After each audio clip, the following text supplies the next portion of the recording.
Friends, ಇದು ಧೂಮಲ್ಲಿ ಮಾಡಿಸಿರೋ ಪಟ್ಟ, 5 ಕಲ್ಲಿ ಪಟ್ಟ. ಇದು ಇನ್ನೂ ಹಾರಿಸಿಲ್ಲ. ಯಾರೇ ಇಸ್ಕೊಂಡ್ರೂ ನೀವೇ ಫಸ್ಟ್ ಟೈಮ್ ಹಾರಿಸ್ಕೊಬೇಕು. ಹಕ್ಕಿ ನಿಂತ್ಕೊಳ್ಳೋ ಶೇಪು, ಸ್ಟೈಲು, ಕ್ವಾಲಿಟೀಸ್ ನೋಡ್ಕೊಳ್ಳಿ, ತುಂಬ ಚೆನ್ನಾಗಿರುತ್ತೆ. ಈ ಲೈನಲ್ಲೂ ಅಷ್ಟೇ ಒಳ್ಳೆ ಪರ್ಫಾರ್ಮೆನ್ಸ್ ಇದೆ. ಈ ವರ್ಷ ಏನಿಲ್ಲ ಅಂದರೂ ನಿಮಗೆ ಇವಾಗ ಓಡಿಸ್ಕೊಂಬಂದ್ರೂ ಈ ಪಟ್ಟಾನ ಒಂದು 5 ಗಂಟೆ ಮೇಲೆ ಬಂದ್ಬಿಡತ್ತೆ. ಈ ಲೈನಲ್ಲಿ ಬಾಜಿ ಬಂದ್ಬಿಟ್ಟು 2-3 ಬಾಜಿ, ಪಲ್ಲ ಬಂದ್ಬಿಟ್ಟು 20-25 ನಿಮಿಷ ಪಲ್ಲ ಇರುತ್ತೆ.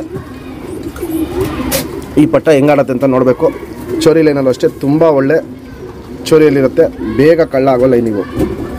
ನೀವೊಂದು 10 ದಿನದಲ್ಲೆಲ್ಲ ಈ ಪಟ್ಟನ ಹಾರಿಸ್ಕೊಬೋದು. 5ನೇ ಕಲ್ಲಿ ಪಟ್ಟ. ನಮ್ಮ ಸಬ್ಸ್ಕ್ರೈಬರ್ಗೆ ಈ ಪಟ್ಟನ 1,500 ರೂಪಾಯಿ ಕೊಟ್ಬಿಡ್ತೀನಿ. ಫ್ರೆಂಡ್ಸ್, ಇವಾಗೇನು ಧೂಮ ಪಟ್ಟ ತೋರಿಸ್ದೆ. ಸಿಂಗಲ್ ಟೈಲ್ ಚಡಿಬಲ ಇಲ್ಲಿ ನೋಡ್ಬೋದು. ಇಲ್ಲಿ ಚುಕ್ತಿರಿ ಉದ್ದಾತಿರಿ 5ನೇ ಕಲ್ಲಿ ಪಟ್ಟ. ಇದು ವೈಬ್ರೇಷನ್ನು ಲೈಟಾಗಿರುತ್ತೆ. ಇನ್ನು ತಿರಿಗಳೆಲ್ಲ ಇದೆಲ್ಲ ಹೊಸದು ಬರಬೇಕು. ಲೆಂತ್ ವೈಸ್ ನೋಡ್ಬೋದು, ಇವಾಗಲೇ ಚೆನ್ನಾಗಿರುತ್ತೆ. ಅಗ್ಲ ಎದೆ ಇರುತ್ತೆ.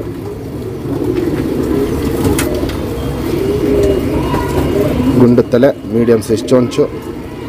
ಕಣ್ಣಲ್ಲಿ ಕ್ವಾಲಿಟೀಸ್ ಇನ್ನೂ ತುಂಬ ಚೇಂಜಸ್ ಬರುತ್ತೆ. ಇದಿನ್ನೂ ಪಟ್ಟ ಕಣ್ಣು ತುಂಬ ಒಳ್ಳೆ ಫ್ಲೈರೇಷನಲ್ಲಿದೆ. ಮತ್ತು ಕಪ್ಪು ಕಾರ್ಬನ್ ನೋಡ್ಬೋದು. ಔಟ್ರಿಂಗ್ ಹತ್ರ ತುಂಬ ಡಾರ್ಕ್ ಆಗಿದೆ, ಹರಡ್ಕೊಂಡಿದೆ. ಅದಿನ್ನೂ ವಯಸ್ಸಾಗ್ತಾರಂಗೆ ಇನ್ನೂ ಅಗ್ಲ ಆಗತ್ತೆ, ಎದ್ದಿ ಕಾಣುತ್ತೆ. ಅಗ್ಲ ಕಣ್ಣಿಂದು ಪಟ್ಟ ಇದು.